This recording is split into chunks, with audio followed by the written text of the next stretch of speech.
The year was 2287, and the galaxy had been at peace for a long time. In the center of known space, a massive station called the Grand Nexus floated in the darkness. This was where the Galactic Council met, where the oldest and wisest species in the galaxy made decisions that affected billions of lives. Ambassador Claire Bennett sat in the human section of the council chamber. She was 60 years old, with gray hair and tired eyes that had seen too many political games. Humans were still new to the council, only 50 years as members. Most of the other species looked down on them. They thought humans were too emotional, too quick to anger, too dangerous. The meeting that day was supposed to be boring. They were discussing trade routes and mining rights. Claire listened politely while a tall reptilian Vertaxa elder named Keeper Sethril spoke about resource distribution. She was about to suggest a break when suddenly all the lights in the chamber turned red. An emergency signal. A holographic display appeared in the center of the room. The image was broken and filled with static, but Claire could see a man in a military uniform. His face was covered in blood and smoke filled the air behind him. "This is Commander Kyle Morrison on Epsilon 7, the man said, his voice shaking. "We are under attack.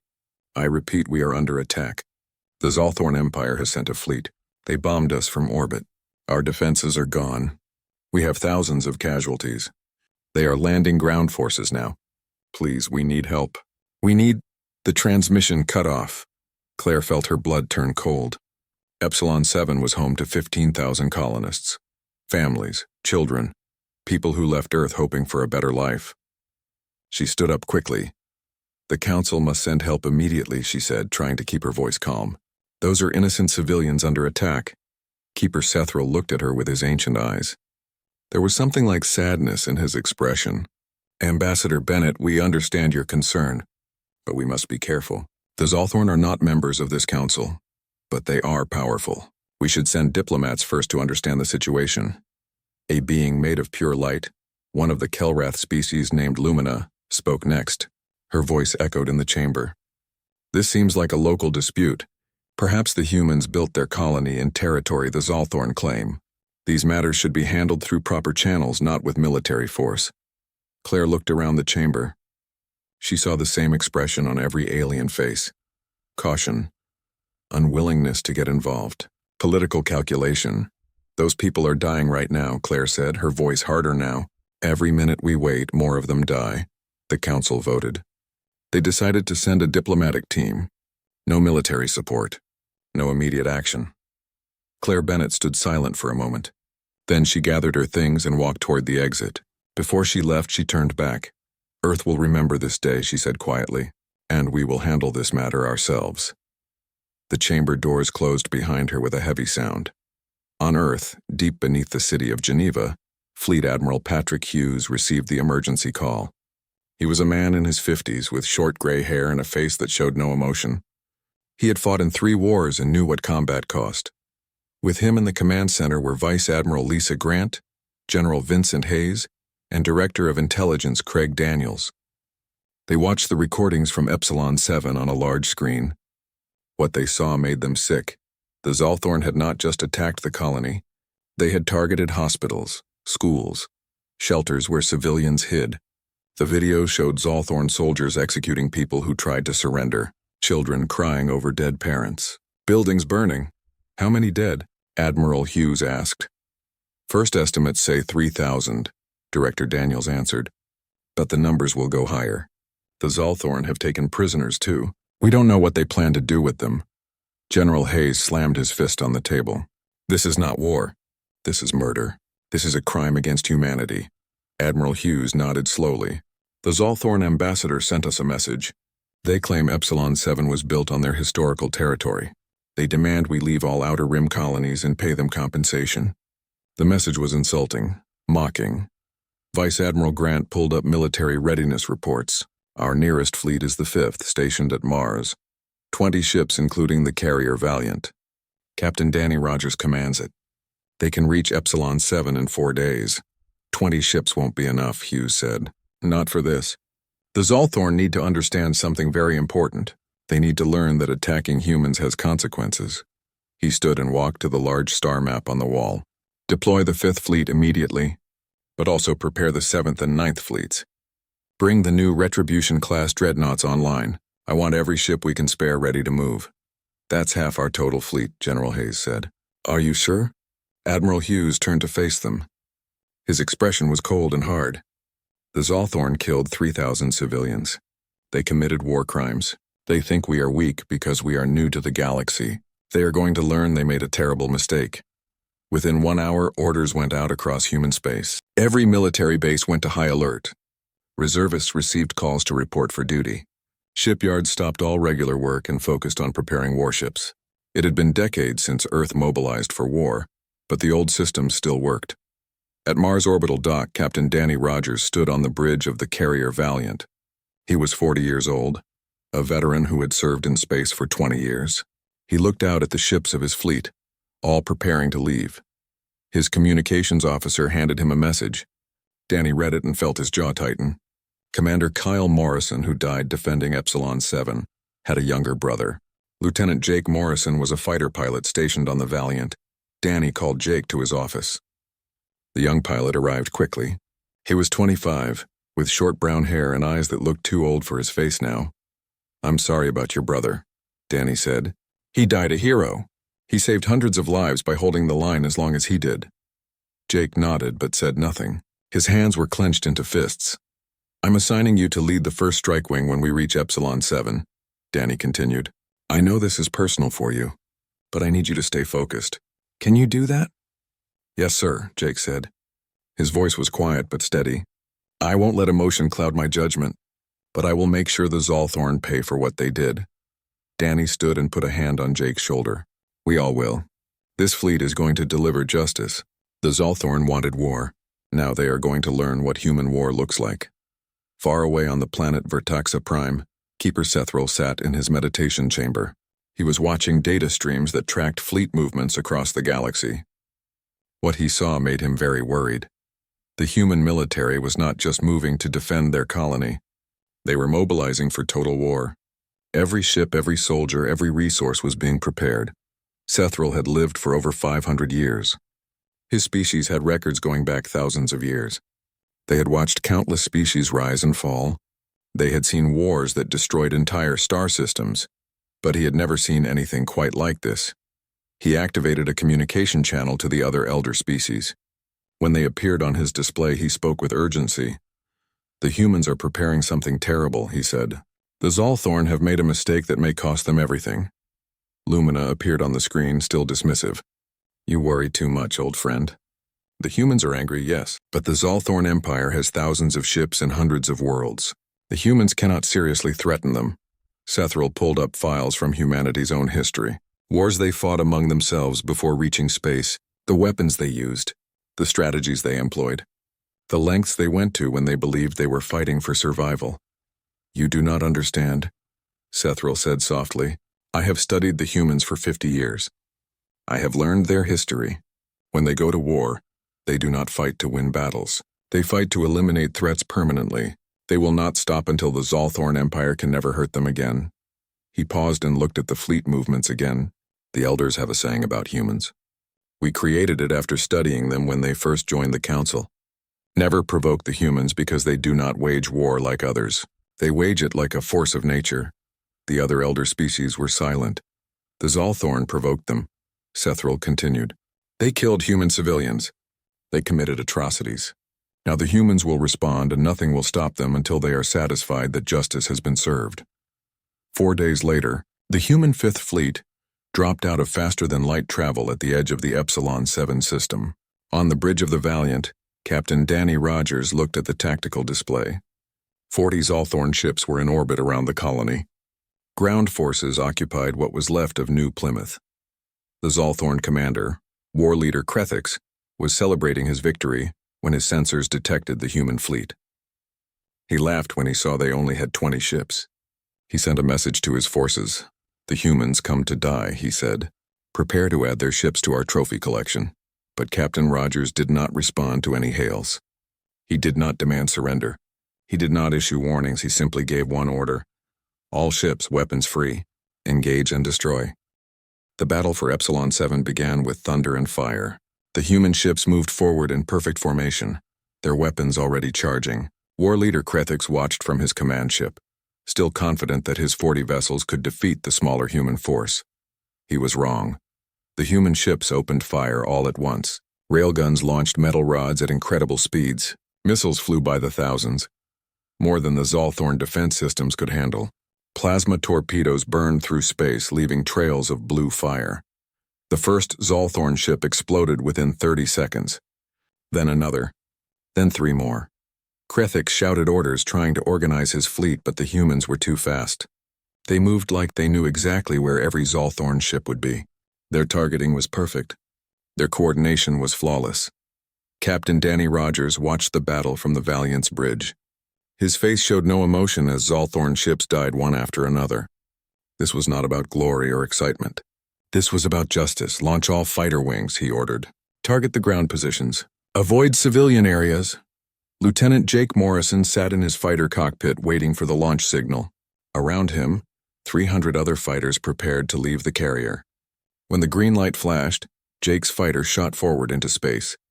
The planet Epsilon 7 grew larger in his view. He could see the ruins of New Plymouth, the city where his brother died defending innocent people. Jake felt anger burning in his chest, but he kept his hand steady on the controls. "All wings, this is Morrison," he said over the radio. "Stay focused. We hit military targets only. No mistakes. Our people down there are counting on us." The fighters dove into the atmosphere. Zolthorn ground positions opened fire with anti-aircraft weapons, but the human pilots were too skilled. They weaved between the shots, moving so fast the Zolthorn couldn't track them. Jake's targeting computer locked onto a Zolthorn command center. He fired 2 missiles and pulled up hard. Behind him, the building exploded. All around the colony, other fighters were hitting their targets with the same precision. In orbit, the battle was already over. 2 hours after it began, every Zolthorn ship was either destroyed or disabled. Not a single human vessel was lost. The Zolthorn survivors floated in space, waiting to be picked up as prisoners. War leader Krethix was pulled from his damaged ship by human marines. He couldn't believe what had happened. His entire fleet gone. The humans had fought with the efficiency he had never seen before. On the ground, human marines landed in drop pods. Sergeant Nina Brooks led her platoon through the ruins of New Plymouth. What they found made even these hardened soldiers feel sick. Bodies everywhere, evidence of executions, children's toys scattered among the destruction.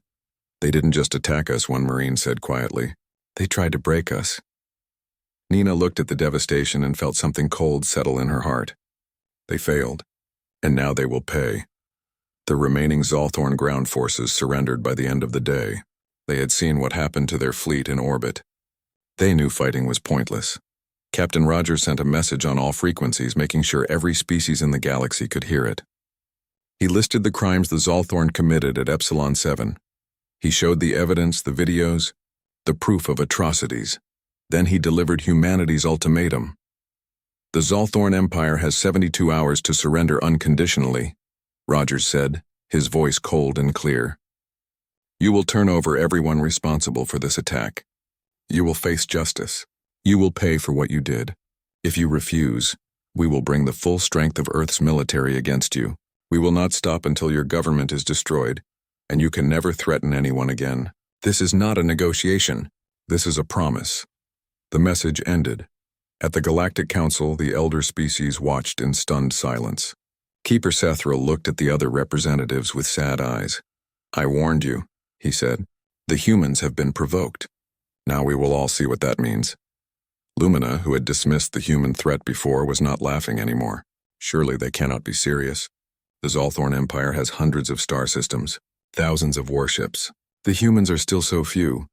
Sethril pulled up historical files again. He showed them battles humans fought against each other centuries ago. The weapons they built, the strategies they used, the determination they showed when protecting their own. When humans believe their survival is threatened, they become something terrible, Sethril said. They will sacrifice anything to protect their people.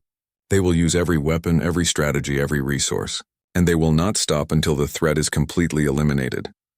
On Zalthos Prime, the capital world of the Zolthorn Empire, Supreme Commander Vraketh received the human message. He threw it aside with contempt. His species had ruled their empire for 2,000 years. They had conquered dozens of other species. The idea that humans could threaten them was ridiculous. He assembled the Third Armada, 300 of his best warships. Their orders were to attack human colonies and destroy them one by one until the humans begged for mercy. But Vracath made a critical mistake. He thought humans would behave like other species, that they would negotiate when threatened, that they would choose survival over revenge. He did not understand that humans were different. Across human space, the response was total and immediate. Every shipyard worked without stopping. Factories produced weapons and ammunition day and night. Every military base prepared for deployment. The entire human economy shifted to war production with frightening speed. Fleet Admiral Patrick Hughes coordinated the mobilization from Earth. He divided the human forces into 3 main fleets. The 5th Fleet, now reinforced, would continue offensive operations. The 7th and 9th Fleets would defend human colonies, and the new Retribution-class dreadnoughts would deploy for the first time. The lead dreadnought, the Retribution itself, was a ship unlike anything the galaxy had seen before.